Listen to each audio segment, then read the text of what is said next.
일반적으로 요한계시록은 우리가 이해하기 힘든 책으로 사람들이 많이 알고 있습니다. 근데 사실 이것을 이해하기 힘든 이유는 우리가 거기서 너무 많은 것을 알려고 기 때문일 수도 있습니다. 거기에 나온 모든 상징적인 말들을 우리가 다 이해할 필요는 없습니다. 사실 요한계시록은 우리가 이미 다 아는 사실을 우리에게 가르쳐 주는 것인데요. 그 이유는, 그런데 그것을 이렇게 굳이 이 책이 쓰여진 이유는 그것을 우리가 잘 안다기보다는, 의미를 잘 이해한다기보다는 그 마음에, 거기서 나오는 그 내용에 동감하는 것이 더 필요한 그런 책이라고 할 수 있을 것입니다. 그런데 이것을 동감하는 것이 좀 어렵습니다. 왜냐하면 그 당시에 이 요한계시록에 쓰여진 독자들과 우리의 사이는 좀 다른 점이 있기 때문입니다. 무엇보다도 그 당시 독자는 박해받는 그리스도인들이었습니다. 요한 자신이 이 말씀을 쓸 때 유배 상태에 있었고요. 또 그 많은 그리스도인들이, 이 말씀을 읽는 많은 그리스도인들이 그때 박해를 받으면서 주변에 아는 사람들이 순교를 당한 그런 위험에 있는 그런 사람들이었습니다. 그러니까 우리들은 뭐 그런 순교라는 것을 직접 가까이 경험하지도 않고 특별히 박해를 받지도 않는 그런 신자들이니까, 이 호주가 아주 종교 자유가 많은 곳이잖아요. 그러니까 우리는 참 이것을 이해하기가 힘들다. 이것을 같이 가까이 느끼기가 힘들다. 그렇게 말할 수 있을 것입니다. 그렇지만 그래도 굳이 우리가 여기서 가까이 느낄 수 있는 점을 찾아본다면은, 우리가 신앙 때문에 박해받지는 않지만은 다른 이유로 인해서 탄압받고 손해를 보는 일이 꽤 많을 것입니다. 악한 세력이 많이 있는 이 세상에서는 그냥 괜히 당하는 일이 우리는 많이 있어요. 범죄 희생자가 된 사람도 있을 테고요. 또 뭐 다른 일로 인해서 당하는 사람들 많이 있을 것입니다. 흔히 요즘에는 갑질이라는 말 쓰죠. 갑질이라는 말 많이 쓰죠. 그 갑질을 당하는 사람들. 세상에 살다 보면 너무 억울하게 당하는 일이 너무 많죠. 그런데 어쩌면 이것도 믿음으로 인한 박해에 들어갈 수가 있을 것입니다. 왜냐하면 우리는 의롭게 살기 위해서 애쓰는데 그 의롭게 살지 못하는 세상 때문에, 의롭지 않은 세상들 때문에 우리가 고통을 당하는 것이니까.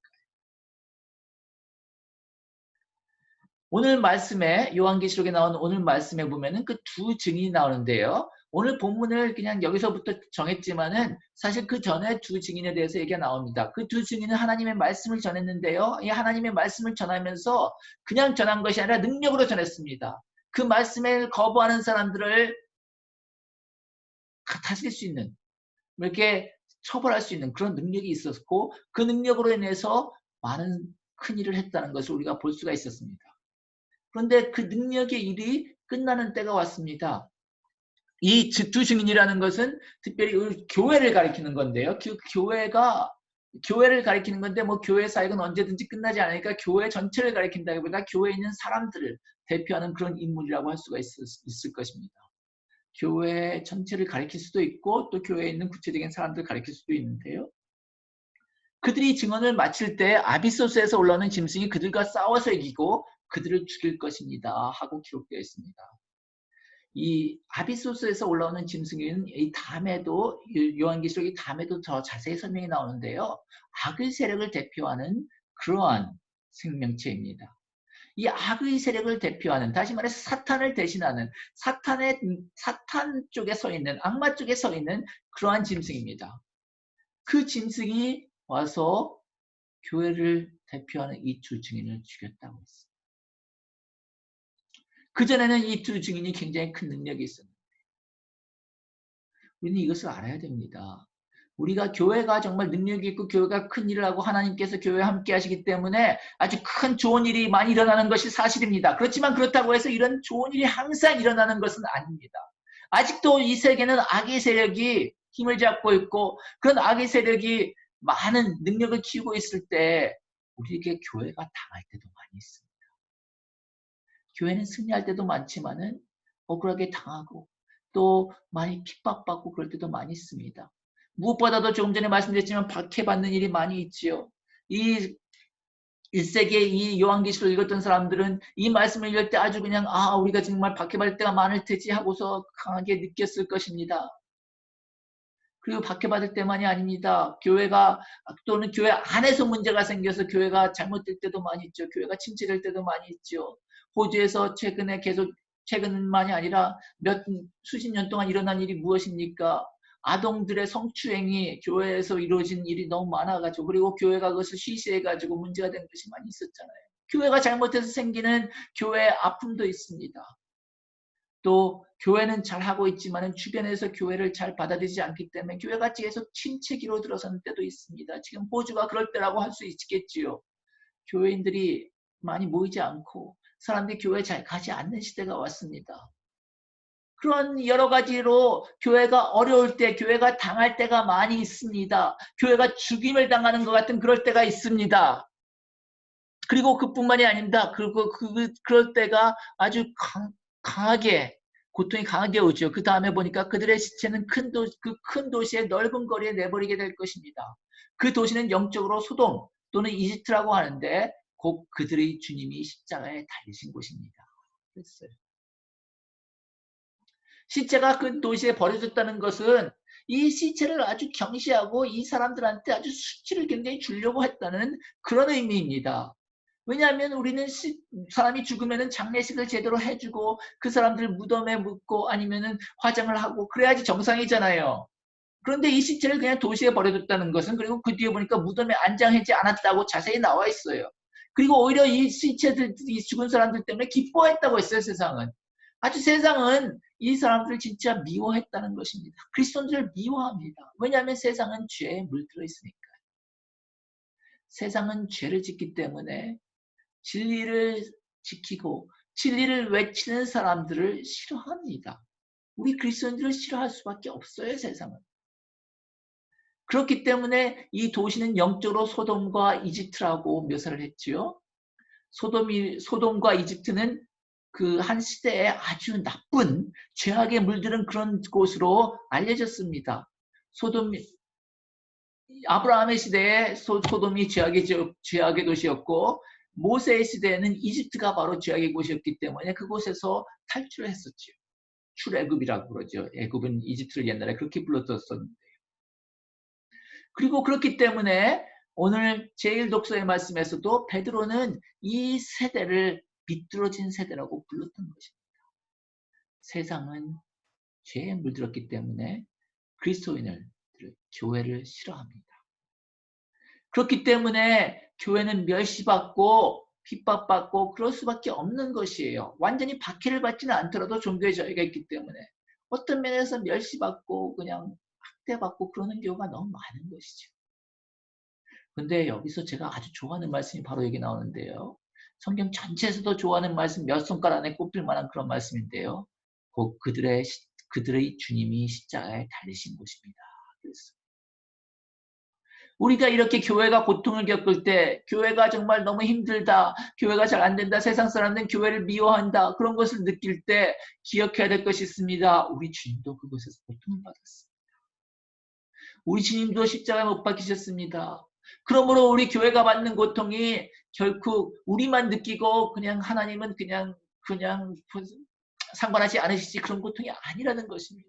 우리 주님 예수 그리스도도 고난을 받으셨는데 우리 교회가 왜 고난을 안 받을 수가 있겠습니까? 그리고 고난을 받더라고 하더라도 우리 주님과 같이 받았다는 것에서 큰 위안을 받을 수 있다는 것이죠. 이것이 바로 그 위로의 말씀인 것입니다. 그런데 위로의 말씀은 더 있습니다. 그 다음에 보니까 그러나 사흘 반이 지난 뒤에 하나님에게서 생명의 기운이 나와서 그들 속으로 들어가니 그들이 제 발로 일어났습니다 하는 말씀이 나와 있어요. 요한계시록에 나오는 숫자들은 다 상징적인 숫자입니다. 실제로 딱 사흘 반이라는 얘기가 아니라 거기 상징적으로 사흘 반이라는 얘기예요. 그 사흘 반이 상징하는 게 의미가 무엇입니까? 요한계시록에서는 계속 7이 완전한 숫자입니다. 7교회에 쓰여진 글이고요. 모든 게 7, 7, 7, 7 하고 7로 전부 나오는 그러한 계시록입니다. 그런데 그 7의 반이 사흘 반이에요. 그 7의 반이라는 것은 이것이 어쩌면 완전한 것처럼 보이지만 실제로 완전하지 않다. 반쪽으로밖에 안 된다. 그런 얘기예요. 다시 말해서 우리가 받는 고통은 아주 긴 고통이고 정말 이 고통은 아주 힘든 고통처럼 우리는 보이지만은 실제로 영적인 눈으로 보면은 그것이 반쪽짜리밖에 안 되는 고통이다. 그것이 사흘 반이 지난 뒤에는 살아났어요. 하나님께서는 우리 그 교회가 고통을 받는 것을, 믿는 사람들이 고통을 받는 것을 오랫동안 지켜보지 않으십니다. 다시 살려주십니다. 그리고 다시 살아났다고 한 것은 우리가 이 말씀이 상징하는 의미, 이 말씀이 우리에게 가르쳐주는 의미는 우리가 궁극적으로는 전부 다시 부활할 것이라는 것은 가르쳐줍니다. 예수님이 다시 오실 때 우리는 분명히 부활합니다. 그런데 요한계시록에서 상징은 보통 하나만 상징하지 않고 여러 가지까지도 상징할 수가 있습니다. 물론 우리가 부활한다는 것을 여기서 보여주지만 어쩌면 그것보다 더 중요한 것을 여기서 더 중요하다고 할 수는 없죠. 부활하는 것만큼 중요한 것이 없으니까요. 그렇지만 이 말씀에서 특별히 더 강조하고 싶은 말씀은 이 세상에서도 우리는 부활과 같은 그러한 경험을 하게 된다는 것입니다. 부흥이라는 말을 쓰죠. 그런 부흥과 같은 그런 부흥이 일어난다는 것입니다. 한동안은 고통을 받지만은 그 다음 그 시간이 지나가면 다시 격동기가 오고 다시 자라나고 다시 교회가 승리하는 그런 때가 온다는 것입니다. 우리가 실패하는 것 같을 때도 다시 반동하는 그런 것이 옵니다. 다시 승리가 옵니다. 우리는 이러한 부활도 같이 믿는 것입니다. 물론 몸의 부활이 가장 중요한 부활이죠. 그리고 그 두 예언자가 부활에서는 여기 이렇게 나오죠. 하늘로부터 자기들에게 이리로 올라오더나 하는 큰 소리가 울려오는 것을 듣고 구름을 타고 하늘로 올라갔다. 예수님도 부활하신 후 승천하셨죠. 예수님의 부활은 승천으로서 마무리됐다고 할 수 있죠. 그렇기 때문에 우리가 두세 주 뒤에 승천일을 지키는 것이죠. 그런데 우리의 부활도 마찬가지입니다. 우리가 부활하면은 그냥 부활해서 지금처럼 그렇게 사는 것이 아니라 하늘나라에서 살게 된다는 것입니다. 그때는 우리가 하늘로 올라간다기보다 하늘나라가 위로 오는 것이죠. 땅 위로 오죠. 그렇지만은 하여간 우리는 그 하늘나라에 그 영광에 살게 되는 것입니다. 이러한 영광을 이 두 증인이 보여주고 있는 것입니다. 그리고 이러한 환상을 보니 일곱째 천사가 나팔을 불었다고 했습니다. 아까 말씀드린 대로 요한계시록에서는 일곱이 상징적인 숫자이고 그 일곱은 완전한 것을 의미합니다. 일곱째 천사가 나팔을 불었으니까 완전히 이루어졌다는 것이죠. 이 성도들의 부활로서 모든 기쁨이, 모든 하나님의 계획하신 것이 완전하게 이루어지는 것입니다. 그리고서 마음들에서 목소리가 들립니다. 세상 나라는 우리 주님의 것이 되고 그리스도의 것이 되었다. 주님께서 영원히 다스릴 것이다. 이것은 이미 된 사실입니다. 예수 그리스도께서 부활하고 승천하심으로써 세상은 주님의 것이 됐습니다. 주님께서 왕이 되셨습니다. 우리가 보기에는 세상에는 악이 허성하고 나쁜 것이 많이 있지만은 그래도 주님이 왕이신 것은 분명합니다. 우리 눈엔 잘 안 보여도 주님께서는 왕이십니다. 더구나 더 좋은 것은 주님께서 지금도 이미 왕이시지만은 앞으로 그 왕권을 확실히 하실 것이라는 것입니다. 지금은 왕이시지만은 아직도 세상이 그냥 나쁜 길로 가는 것을 참고 기다리시면서 보고 계시지만은 주님께서 다시 오신 날 하나님께서는 주님 예수 그리스도께서는 완전히 왕권을 가지시고 이 세상을 분명히 다스리실 것이라는 것입니다. 확실하게 예수님의 뜻대로 이 세상이 돌아갈 것이라는 것이죠. 실제로 24 장로가 말씀하는 것을 보면, 찬양하는 것을 보면 그 내용이 잘 나타나 있습니다. 이 24 장로는 요한계시록의 앞부분에도 나오는데 교회를 대표하는 사람들입니다. 사람들이 찬양합니다. 찬양할 때 이런 말을 하죠. 문민족이 이것에 붕괴하였으나 오히려 그들이 주님의 진노를 샀습니다. 세상은 하나님의 나라를 대적합니다. 세상은 하나님의 나라가 오기를 원하지 않아요. 자신들의 죄의 뜻대로 살 수가 없으니까요. 그렇기 때문에 분노했습니다. 그런데 하나님은 이러한 민족들을 오래 심판하실 것이라는 것입니다. 하나님은 능력의 하나님이시니까요. 하나님은 분명히 능력으로 심판하십니다. 그러므로 그 뒤에 말씀해 보면 죽은 사람들이 심판을 받을 때가 온다고 나와 있죠. 그리고 주님 죽은 사람이 심판을 받을 때가 온다고 나오는데 이런 말씀이 나오죠. 주님이 종에게 상을 줄 때가 왔습니다. 하나님이 심판하실 때 주님의 종들에게는 주님을 사랑하는 사람들에게는 오히려 상을 주십니다. 우리는 사실 상을 받을 만큼 잘한 일도 없지만 주님께서는 분명히 상을 주세요. 그리고 이 상은 아주 정말 주님을 위해서 모든 것을 잘하고 아주 진짜 순교를 하고 그런 사람들에게, 그런 성인들한테만 주는 상이 아닙니다. 왜냐하면 거기 그 다음에 이렇게 나와 있잖아요. 적은 사람이든 큰 사람이든 다 준다고 나와 있어요. 그러니까 주님을 제대로 믿는 사람이라면, 우리가 주님을 따르는 사람이라면, 주님을 사랑하는 사람이라면, 주님을 공경하는 사람이라면 주님께서 모든 신자들에게 상을 주십니다. 그리고 그 다음에는 이런 말씀이 나와 있죠. 땅을 망하게 하는 사람들을 멸망시킬 때가 왔습니다. 불의한 사람들, 나쁜 사람들이 결국 이 땅을 망하게 하는 것이에요. 하나님의 뜻대로 이 땅이 돌아가야 되는데 그렇지 않게 하려고 하는 사람들이 바로 땅을 망하게 하는 사람들이죠. 그런데 하나님께서는 이 땅을 망하게 하는 사람들을 심판하십니다. 오늘 복음서에 나오는 그 경비병들, 또 땅을 망하게 하는 사람들이라고 할 수 있죠. 예수님의 부활을 모든 사람들이 믿어야지 구원을 받는데 이 부활을 못 믿게 하려고 거짓 소문을 퍼뜨린 사람들입니다. 그런 사람들이 땅을 망하게 하는 사람들. 그런 사람들한테는 분명히 심판이 내릴 것입니다. 그리고 그 다음에 또 하나의 환상을 보는데 무엇입니까? 하늘에 있는 하나님의 성전이 열리고 성전 안에 있는 하나님의 언약궤가 보였습니다. 그랬어요. 이 요한이 계시록을 쓸 당시에는 이 성전이, 예루살렘에 있던 성전이 무너진 지 20년, 예수님이 거주한 성전이 무너진 지 20년 정도, 20년보다 더 많은 시간이 지났어요. 그러니까 사람들이 이제는 지상에는, 땅에는 성전이 없다고 생각하는데 요한은 이 성전을 하늘에서 본 것입니다. 이 땅에는 성전이 없어졌어도 하늘에는 성전이 열린다, 우리들에게 나타난다, 그것이죠. 그리고 특히 하나님의 언약궤가 보였다고 했는데 사실 언약궤는 성전의 중심입니다. 성전에는 언약궤를 모시는 곳이었어요. 하나님이 백성과 관계를 맺은 그 언약을 상징하는 그 언약궤가 아주 중요한 성전의 일부였는데요. 두 번째 성전에는, 예수님이 건시된 성전에는 그 언약궤가 없었어요. 왜냐하면 예루살렘이 무너졌을 때, 왕국이 끝났을 때, 그러니까 요한이 계시록 있을 때보다 한 700년 가까이 된 그때 이게 무너졌을 때는, 유다 왕국이 망했을 때 그 언약궤도 같이 없어졌군요. 그때 성전을 전부 무너뜨리고 언약궤는 어디로 없어졌는지 몰라요. 아마 그때 같이 그냥 부숴버린 것 같습니다. 그런데 그 언약궤까지도 다시 보였다는 것이에요. 이 언약궤와 성전이 바로 하나님이 우리와 함께 하신다, 하나님의 백성과 함께 하신다는 상징이었는데 그것이 무너졌을 때 요한은 언약궤와 성전을 다 본 것입니다. 하나님이 우리와 다시 함께 하신다는 의미가 여기 있었던 것이죠. 하나님이 우리와 다시 함께 하십니다. 예수 그리스도가 왕이 되셨습니다. 그리고 그렇기 때문에 우리는 승리할 수 있는 것입니다. 오늘 이 말씀에서 우리는 먼저 주님께서 이 땅에서 고통을 받으셨다는 것을 기억해야 됩니다. 그리고 주님께서 이 땅에서 고통을 받으셨다면 우리도 고통을 받는 것이 너무 당연하다는 것입니다. 이 땅에서 우리는 뜻하지 않게 고통을 받게 됩니다.